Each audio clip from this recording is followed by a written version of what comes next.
বাংলাদেশ আওয়ামী লীগের ইতিহাসে বড় বড় দুইটা দুর্ঘটনা ঘটলো। একটা হচ্ছে ১৯৭৫ আর একটা হচ্ছে ২০২৪। এখন ২০২৪ যেই ঘটনা ঘটেছে, বাংলাদেশ আওয়ামী লীগ কোনো সময় হয়তো আবার রিফর্ম করবে।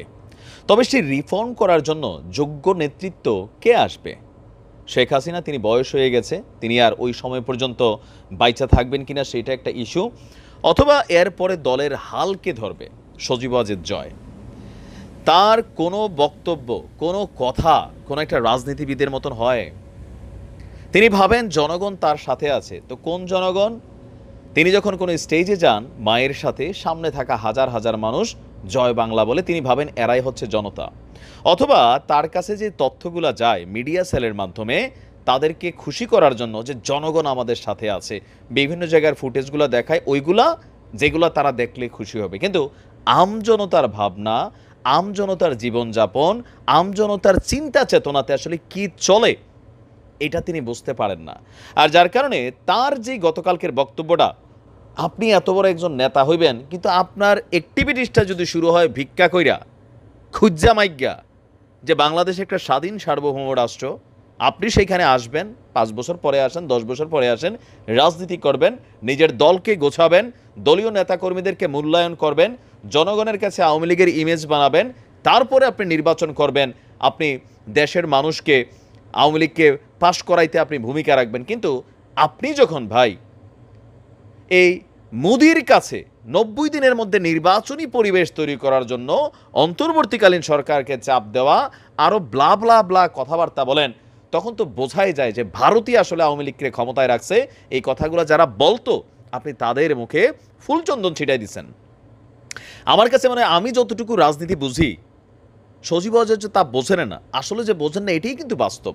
যথেষ্ট মেধাবী তিনি, হার্ভার্ডের স্টুডেন্ট। এটা ওই আমরা ৫,৫০০ নিয়ে সমালোচনা করি, বাট হার্ভার্ডের স্টুডেন্ট, হার্ভার্ডের নামও অনেকে হয়তো জানেন না। তো যারা জানেন তারা বুঝতে পারতেছেন যে জিনিসটা কি। কিন্তু মেধা এক জিনিস, রাজনীতি আর এক জিনিস।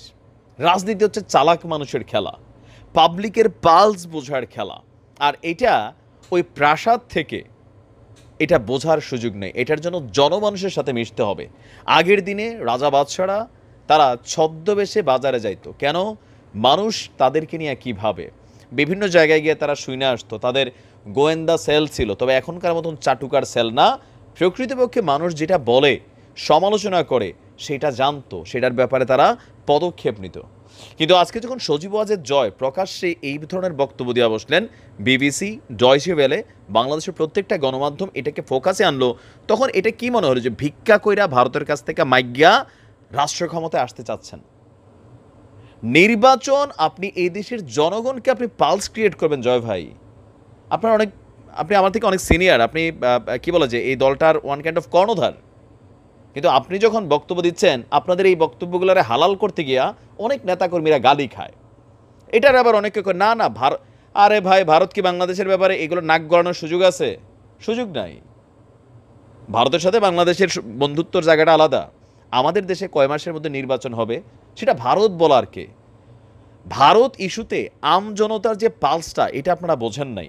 আপনারা দেখছেন মোদির সাথে গেলে সেলফি তোলা যায়, সেটা আলাদা। কিন্তু ভারতের ব্যাপারে বাংলাদেশের সাধারণ মানুষ কি ভাবছে, সরকারের ব্যাপারে না, ভারতের ব্যাপারে, ভারতের ব্যাপারে মানে ম্যান টু ম্যান ভারতের আমজনতা বাংলাদেশের আমজনতা ভালো সম্পর্ক, একে অন্যের উপর ডিপেন্ডেবল। কিন্তু আপনারা যে সরকারি সরকারি সম্পর্কটা রাখছিলেন, বর্ডারে যে কিলিং হইতো, মানুষ বিরক্ত থাকতো। আমরা ভাবতাম আমাদের বিজেপি অ্যাকশনে যাবে, বিজেপি বৈশা মিষ্টি খাইতো। কারণ কি? বিজেপির হাত পা বাঁধা, বাইধা রাখছেন কে? প্রতিরক্ষা ডিপার্টমেন্ট। কে চালায়? আপনারা চালাইছেন।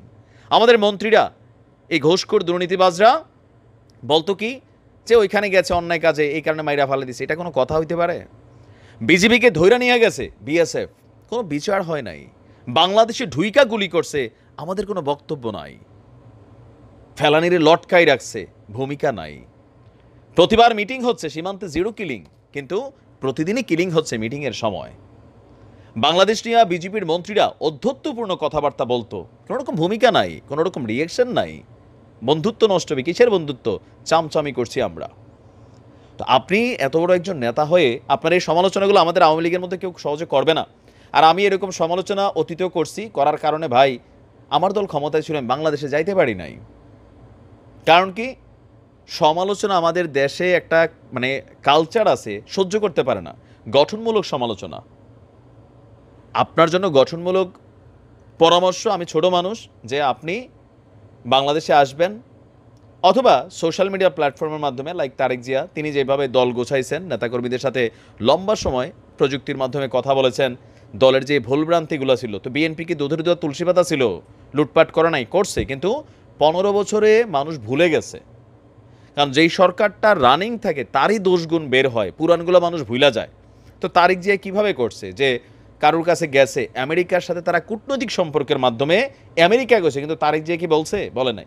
আপনি এখানে তারেক জিয়ারে ফলো করার দরকার নেই, বাট আপনি আপনার স্টাইলে কূটনৈতিক চাপের মাধ্যমে, লবিস্ট নিয়োগ করার মাধ্যমে, সেইটা একটা সময় লাগবে।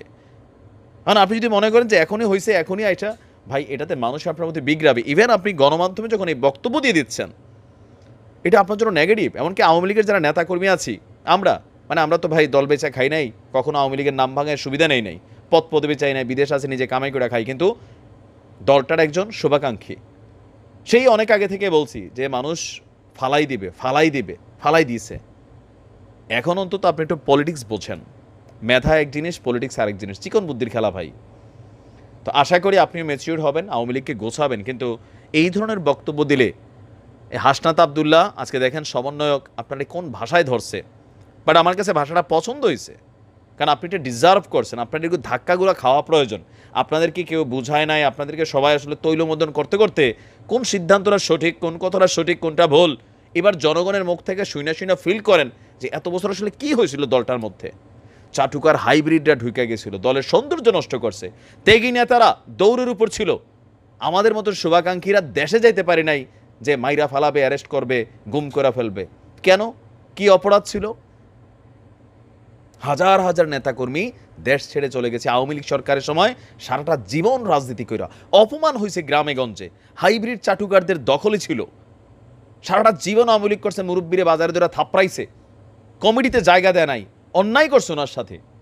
এই মানুষগুলা আপনারা অবমূল্যায়ন করছেন। আপনারা তৃণমূলের ভাষা বুঝতে শিখেন নাই, জাস্ট হচ্ছে টাকা, ওই কমিটি, আর কি কিছু মিডিয়া, এই দেখায় তো খালি এগুলা। তো আমার মনে হয় যে আপনার এবার পলিটিক্সে ভালো করেই একটু ব্রেন খাটানো উচিত। অন্যদিকে যথেষ্ট খাটাইছেন, যদি রাজনীতি করতে চান মানুষের পালসটা বুঝতে হবে। আর মানুষের পালস নেতা কর্মীর কাছে দিয়ে আপনি বুঝবেন না।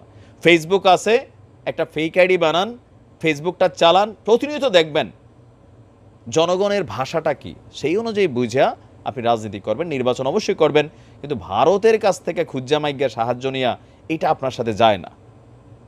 আওয়ামী লীগ এখনও ঘুমায় যায় নাই, আছে, তবে দুর্নীতি করতে করতে দলটার অস্তিত্ব এখন মাটির সাথে, সেখান থেকে এটা আবার ফিরে আনতে হবে। আমি জানি না আমার এই কথাগুলো আওয়ামী লীগের নেতাকর্মীরা কীভাবে নিছেন, তবে আমি বিশ্বাস করি যারা সত্যিকারের আওয়ামী লীগের শুভাকাঙ্ক্ষী আছে, যারা আমরা দলটারে ভালোবাসছি, তাদের কাছে এগুলো দেখলে লজ্জা হয়, এবং কি মাঝে মাঝে ঘৃণাও হয়, জিদও ওঠে। তারপরেও ভাই সুপরামর্শ দেই, কারণ দেশে রাজনীতি থাকতে হবে, প্রত্যেকটা দলই রাজনীতি করবে সুন্দর ওয়েতে। আওয়ামী লীগ ক্ষমতায় আসলে উন্নয়ন হবে, বিএনপি ভাবে আমি এর থেকে বেশি করবো, জামাত ভাবে আমি এর থেকে বেশি করবো, আওয়ামী লীগ আবার আসলে ভাবে আমি আরও বেশি করবো। এভাবেই তো জনপ্রিয়তা নেবেন, লুটপাট, দুর্নীতি, বাটপাড়ি, চিটারি করে মানুষ ক্ষমতা থেকে টাইনা হ্যাসড়ায় ফালাই দিবে, যেই দলই হন। নিশ্চয়ই জয় ভাই আমার এই ভিডিওটা দেখবেন, আশা করি। ভালো থাকুন।